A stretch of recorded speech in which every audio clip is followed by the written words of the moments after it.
ہفتہ وار خریداری کے لیے پہلے سبزی والے کے پاس پہنچ کر آلو پیاز ٹماٹر ادرک لہسن دھنیا ہری مرچیں اور دیگر سبزیات کے ریٹ معلوم کیے تو سن کر چکرائی گئے کہ چند ہی دنوں میں فی کلو پر 10 روپے بڑھ چکے ہیں۔ ریٹ کے مسئلے پر سبزی والی کی طبیعت پر ہماری بحث بہت ہی ناگوار گزری اور موصوف نے ہاتھ لہرا کر ارشاد فرمایا کہ جناب ہماری سبزیوں کے ریٹ اسٹاک ایکسچینج کی طرح روزانہ کے حساب سے بڑھتے ہیں، لہٰذا آپ زیادہ پریشان نہ ہوا کریں۔ اور مزید فرمایا کہ سبزیوں کی قیمتوں میں حالیہ اضافہ پیٹرولیم مصنوعات کی قیمتوں میں اضافے اور ازلی دشمن کو سبزیات کے ایکسپورٹ سے بھی لنک ہے۔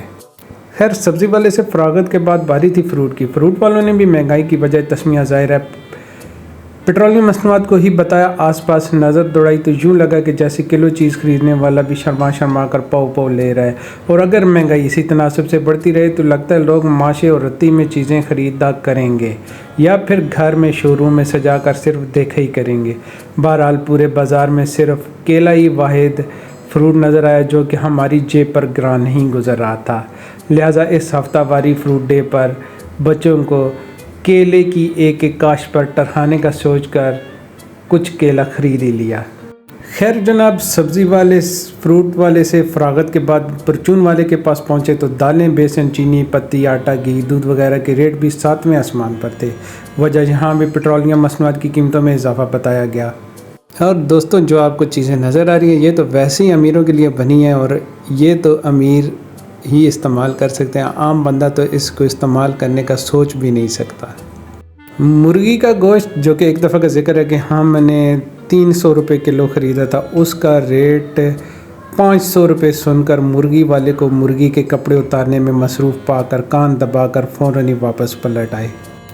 اب باری تھی گوشت والے کسائی کی کہ اس کے ریٹ میں فی کلو 50 روپے اضافہ ہو چکا تھا اور وہ کئی گاہکوں کو پیٹرولیم مصنوعات کی قیمتوں میں اضافے کا سبب گردان کر مطمئن کرنے کی ناکام کوشش کر رہا تھا۔ ایک بڑے میاں تو پوچھ ہی بیٹھے کہ میاں کیا گائے بھینس پیٹرول اور ڈیزل سے چلتی ہیں؟ چھوٹے گوشت والے کی طرف اس لیے نہ جا سکے کہ وہ ایک عام آدمی کی پہنچ سے ویسے ہی اتنا دور ہوتا ہے جتنا کہ زمین سے چندہ ماموں۔ غریب آدمی تو صرف بقر عید پر ہی اس چیز کا دیدار کر پاتا ہے یا پھر کہیں غلطی سے کوئی عقیقے وغیرہ کا بھیج دے۔ ڈبل روٹی رس دہی وغیرہ یہ ناشتے کے لیے لازم و ملزوم سمجھے جاتے تھے، لیکن اب یہ بھی عام آدمی کی پہنچ سے کوسوں دور ہیں۔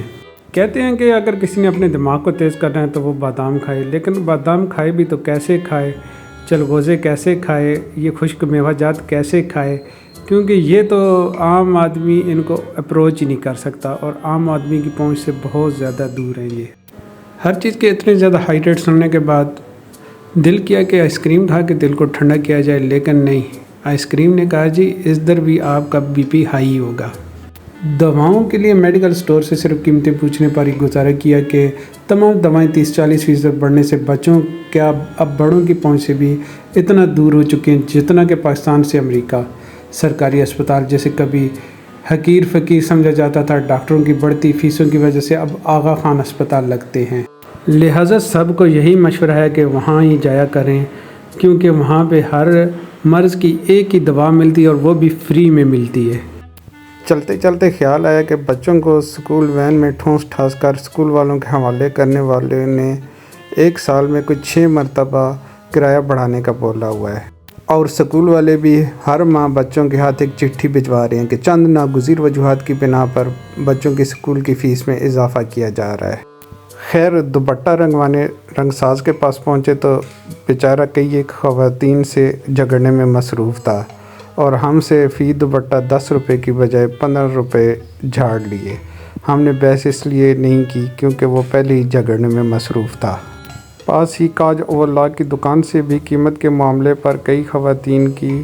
لڑنے جھگڑنے کی آوازیں آ رہی تھیں۔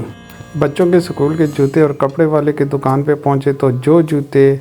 چند ماہ پہلے 300 روپے کے تھے وہ 500 روپے کے ہو چکے تھے، اور دکاندار نے تڑی بھی لگائی کہ لینے تو لو ورنہ اپنا راستہ ناپو۔ واپسی گھر جانے کے لیے بس میں سوار ہوئے تو کرایہ بڑھ چکا تھا۔ بہت تکرار کی کہ ابھی تو ہم 10 روپے دے کر آئے تھے اور اب 15 روپے ہو گئے، تو کنڈکٹر نے چلتی گاڑی سے کرایہ لے کر دھکا دیا اور نیچے اتار دیا۔